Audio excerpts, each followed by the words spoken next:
बिहार चुनाव से पहले बहुत बुरे तरीके से फंसे हुए दिखाई दे रहे हैं विपक्ष। ये हमारा नहीं बल्कि केंद्रीय मंत्री चिराग पासवान का कहना। आपको बताएं तो बिहार चुनाव को लेकर के कहीं ना कहीं सूत्रों के हवाले से भी खबर सामने आ रही है कि अक्टूबर नवंबर तक ये जो चुनाव है वो हो जाएगा। वैसे में कल जब केंद्रीय मंत्री चिराग पासवान मुजफ्फरपुर में थे तो चिराग पासवान ने इसको लेकर के बड़ा ऐलान किया। चिराग पासवान ने कहा है कि हम लोगों का जो भी होना है वो बिहार चुनाव में होकर के सिमट जाएगा। हम लोगों को ये पूरे तरीके से इंटैक्ट करने का दावा करना होगा और हम लोगों को मिलजुल कर रहना होगा बिहार चुनाव के लिए, चूंकि चुनाव अपने सर पर है।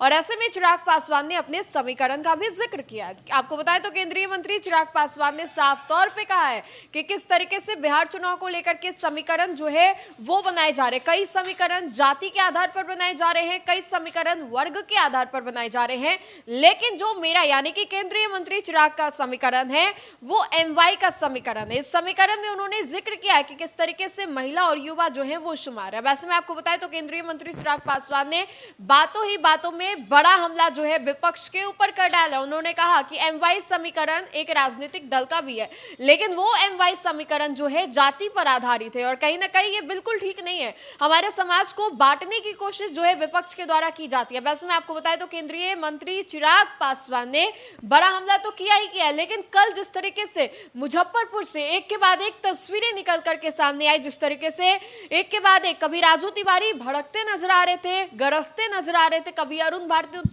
जो है उनका बयान सामने आ रहा था। अब इन सभी चीजों के बाद जब चिराग को मौका मिला, चिराग मंच पर आए, चिराग जिस तरीके से दहाड़ने लगे, चिराग जो बातों को जनता के बीच में रख रहे थे, जनता को लेकर के जिन बातों का वो जिक्र कर रहे थे, लोगों को संबोधित कर रहे थे, वो कहीं ना कहीं इस बात की ओर इशारा कर रहा था कि चिराग पासवान बिहार चुनाव को लेकर के काफी ज्यादा सक्रिय है। वैसे में चिराग को लेकर के जब जब वो सभा को संबोधित करते हैं, किसी और के द्वारा नहीं लेकिन उन्हीं के गठबंधन के कुछ घटक दलों के द्वारा जो है ये कहा जाता है कि चिराग जो है वो भाड़े की भीड़ बुला लेते हैं। हालांकि ये साफ तौर पे खुले जुबान से नहीं कहा जाता है, लेकिन जब जब चिराग पासवान सभा को संबोधित करते हैं, लोग जो हैं वो उन्हीं के दल गठबंधन को लेकर के दल जो है कुछ ऐसे जो उनको लेकर के बयान दे देते हैं। वैसे में कल भी बहुत बड़ी संख्या में भीड़ उमड़ी थी।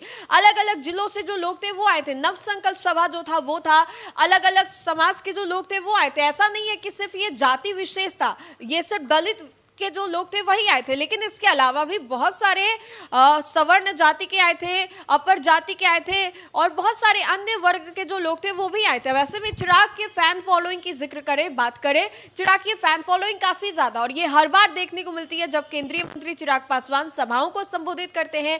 लेकिन अब ये बड़ा सवाल है कि बिहार चुनाव को लेकर के चिराग क्या अंदर खाने कुछ बड़ा प्लान कर रहे हैं? क्या चिराग कुछ ऐसा सोच रहे हैं कि गठबंधन से अलग जाकर के वो चुनाव लड़े? हालांकि चिराग बार बार ये कहते हैं कि मुख्यमंत्री नीतीश कुमार के चेहरे पर ही हम लोगों के द्वारा मुहर लगा दी गई है। इस पूरे वीडियो को लेकर के आप अपनी राय में जरूर बताएं। तो फिलहाल के लिए इतना ही, बहुत बहुत शुक्रिया।